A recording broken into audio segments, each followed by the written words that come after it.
Hey everyone, hope you're having an amazing day. It's Code Karen. Welcome to r/Am I the A-hole, where we have 2 incredible stories with comments and updates. If you're new to this channel, a sub would be great. Let's jump to the stories. Our first story is, am I the a-hole for taking attention away from the bride at her wedding so all eyes were on me instead? I suffer from a panic disorder, which means I tend to suffer panic attacks on a regular basis. They're usually triggered by external stimuli, especially if it's related to my PTSD, but they can also happen seemingly out of nowhere. I was abused repeatedly as a child, and I am still dealing with the fallout in my adulthood. Fast forward to last weekend. My girlfriend's cousin, let's call her Susan, was getting married and invited me to the wedding as a +1. It was a very small, intimate ceremony, but relatively safe given COVID restrictions. I'd already been feeling on edge earlier that morning after an argument with my dad, but decided to attend anyway, thinking being with my girlfriend's family would help me get my mind off things.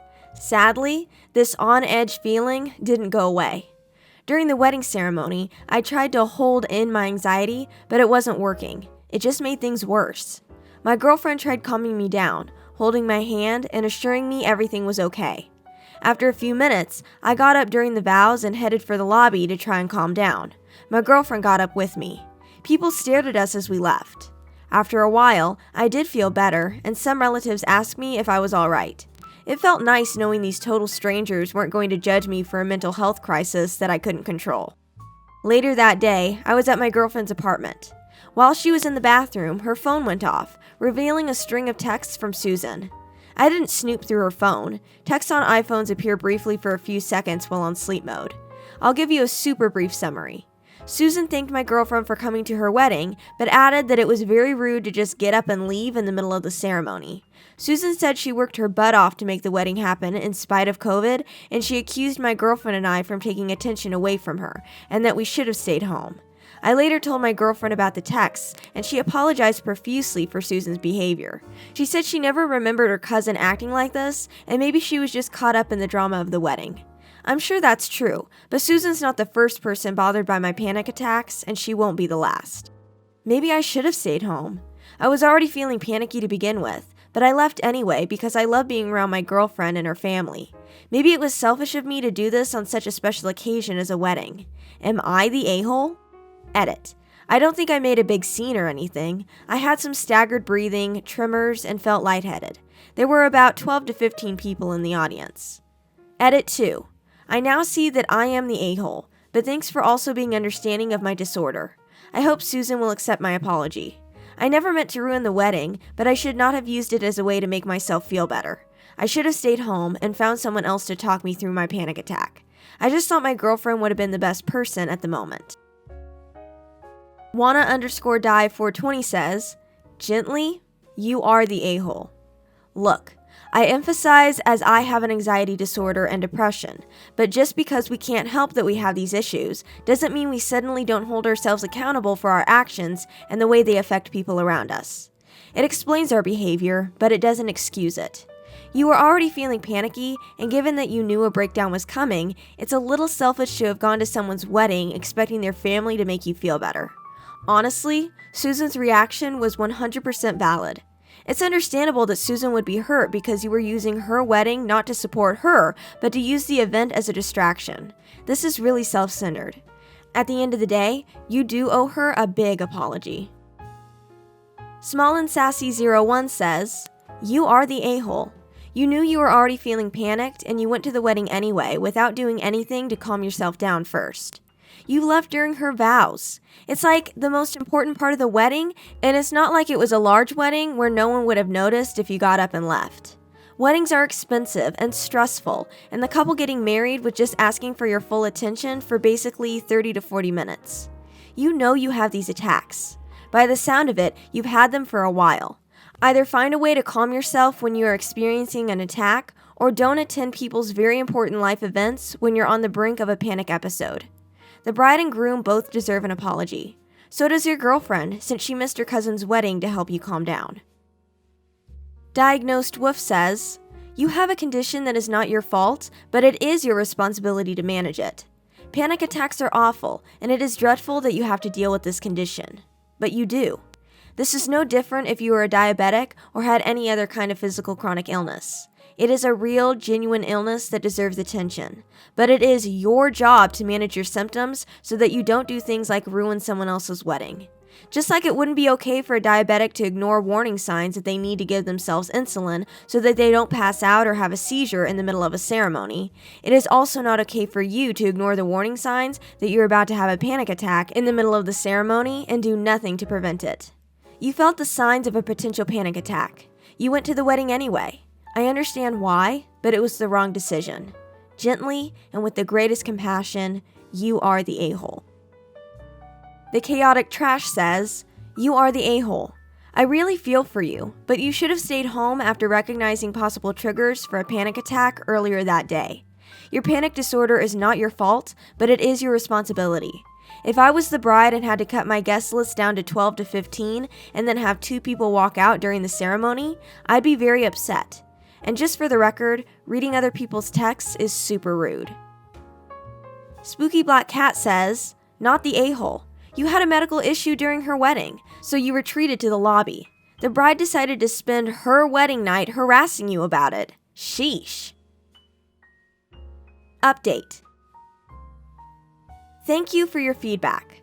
The final consensus was that I was the a-hole, but I think the many not the a-holes received had some good points too.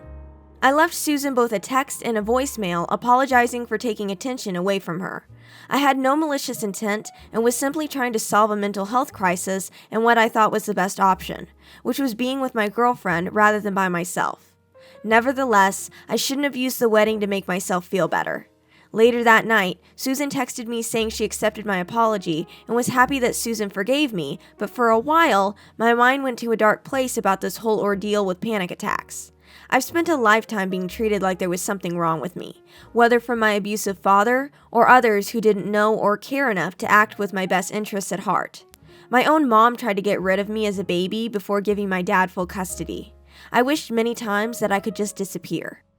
One psych evaluation and several counseling sessions later, I'm on a more stable path mentally than a few weeks ago.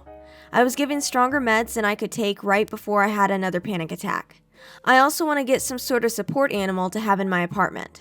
I'm not going to let my disorder keep me from living my life, but I'll probably stay away from larger social functions until I'm comfortable enough to do so again. I look forward to a nice holiday with my girlfriend's family this week. Thank you again for helping me put my situation into perspective. I may have been the A at the wedding, but I'll try to be more mindful of future social gatherings from now on." Nano-Cola says, "Happy to hear you're taking steps towards taking care of yourself to potentially prevent attacks like this in the future. Also, congrats on the future support pet. I find my dog is a huge help with my personal struggles with anxiety." Nolan-358 says, "Good for you for reaching out to the bride and smoothing things over. That must have been very hard for you. I'm sure the bride knew deep down it wasn't malicious.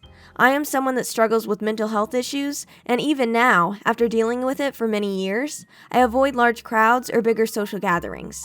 It's just not worth the impact it has on my head. My dog is my safe space. She is not a service dog, but she makes a night and day difference to my life. Just food for thought. Good luck." Norman Beats says, "As someone living with PTSD and anxiety, ask your therapist to teach you mindful distraction techniques. I had similar issues, but now I can focus my breathing and nerve stimulation in my feet to get me through an attack until it's a better time to leave." Just like the other one says, "I love how even when you were clearly and overwhelmingly told you are the a-hole, you still try to focus on the few comments about not the a-hole. You seem like a very selfish and self-involved person with not a lot of empathy or care for others, but expects a lot of empathy and support from others.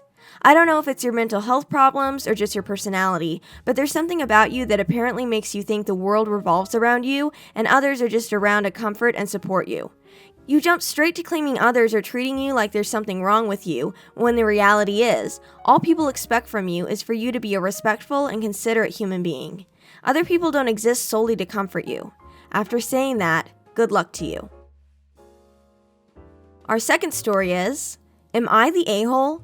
I found out my sister is pretending to be my daughter's mother." When my fiance and I first announced my pregnancy to my family, my sister was a little jealous. I assumed it was because she was trying for a baby with her ex-boyfriend, but they broke up because he was a cheat. I gave birth to my daughter 7 months ago. Her name is Kaya. When I returned to work after 12 weeks of maternity leave, my sister offered to babysit Kaya once a week, which has been incredibly helpful. Not too long ago, one of my close friends, who also recently had a child, approached me to tell me that my sister is in a mother's group on Facebook, and she's posting photos of Kaya, and she's calling my daughter hers, and she's also calling her by a different name. My friend sent me screenshots of my sister's posts, and I was completely disturbed, so I spoke to my fiancé, and we both decided we had to take action immediately. I went over to my sister's and asked her directly about what she was posting on Facebook. She did not deny it, and also had no explanation. I told her that she's banned from seeing my daughter. My sister flipped out and said that I can't take Kaya away from her, and then called me a selfish biatch, and she started crying. I have never seen my sister act like this before. It was alarming. I asked her if there's anything I need to know, so she shows me a framed photo in her bedroom of her and my daughter, and on the frame it's written, "Mother and Daughter." I'm not going to lie, I did call her crazy, and then I left and haven't spoken to her since, although she continues to try and come over to my house and calls me multiple times a day. My mind is an absolute mess. I don't know where we go from here. Am I the a-hole for how I handled the situation? Anonymous says, "Not the a-hole at all. You need to protect your daughter. Your sister needs some serious help. What she is doing is not healthy at all. You could try telling her that she can see your daughter only after she gets into therapy." LRose1825 says, "Not the a-hole, but it sounds like your sister has some serious psychological issues and needs professional help ASAP. It will probably be safer for everyone to keep your daughter away from her. You may want to install a home security system and inform any other caregiver that your sister does not have visiting privileges when it comes to your daughter. This type of thing is a huge red flag for mental health issues. If you can, encourage her to get help." Raging Red Blue says, "Not the a-hole. Protect your child. Your sister is creepy and delusional. She needs therapy. It would have only been a matter of time before she decided she is the real mother and tried to steal your baby. Left to her own devices, she would intrude upon your relationship with your daughter and undermine it. Your sister actually named your child some other name? Wow, that is scary. I would consider a restraining order on her. That is not normal. It isn't loving or kind either, no matter what she claims. It's obsessive and delusional. See if you or someone who knows her can get screenshots of her insane posts as evidence." Edited to add, "She is showing up at your house multiple times a day to stalk your baby. Get a restraining order yesterday. Get security cameras too, and make sure you cut off all third-party contact between your sister and your baby. Make sure the other caregivers know to call the police immediately if she shows up." Jujulaby says, "Not the a-hole, and consider yourself lucky that you discovered this before your child is old enough to have been brainwashed or confused by your sister's actions. The fact that she called you selfish is astounding and shows how delusional her thinking is. As others have posted, take all measures necessary to protect your child, as there is really no way to know how far she might take it since, from her perspective, you are depriving her of her child. Be strong and take control of the situation. Good luck."